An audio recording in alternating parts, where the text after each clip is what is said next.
Hi, I'm Jesse Anderson from Red Fox Outfitters. I'm here today to talk to you about the New Balance Zante V2.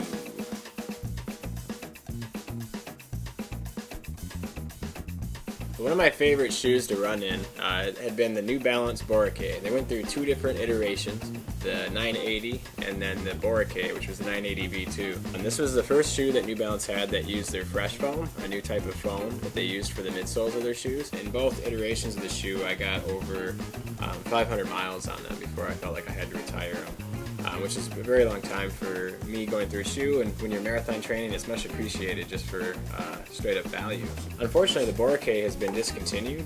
It has been replaced by the new 1080, which is an 8mm drop that is using the fresh foam in it, and it comes at a higher price point, so that value has been somewhat eliminated. For me personally, what I now am looking towards is the new Zante. The first thing you notice when compared to the Boracay is that the bottom is much more contoured. It's not a straight rubber outsole on there.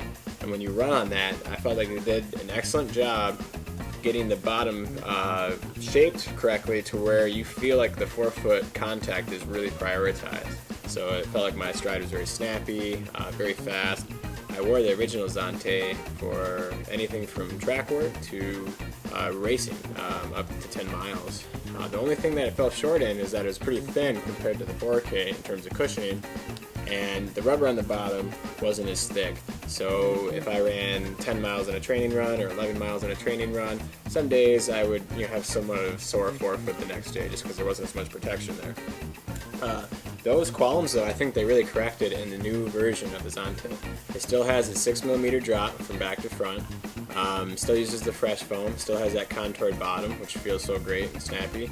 They changed the upper a little bit, made it a two-piece, but still retaining their booty fit collar that makes it kind of feel like a sock when you try it on. But the two biggest updates is that they added a little bit of foam to the midsole for a little extra protection, and they thickened up the rubber on the bottom, so you get a little bit more responsiveness. It doesn't flex quite as much on you. It's a good thing when you're looking for more leverage and more protection for the foot. In short, this shoe at $100 has become a great value proposition, just like the Boracay and the 980 was for me last year. I put this shoe right up there with the Brooks Launch in terms of those looking for a lightweight, snappy ride that still offers protection. And I now think I can use this as an everyday trainer, which is a big deal for me. It still retains that snappy, lightweight feel, and I think a good segment of the marathoning population will find this a very suitable flat for race day. Thanks for watching this review from Red Fox Outfitters. To see more videos like this or share your thoughts, click subscribe on the button that Nate will put somewhere.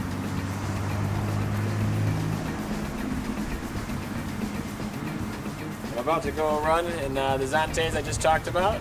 I hope you have a good one, and send us any questions you have.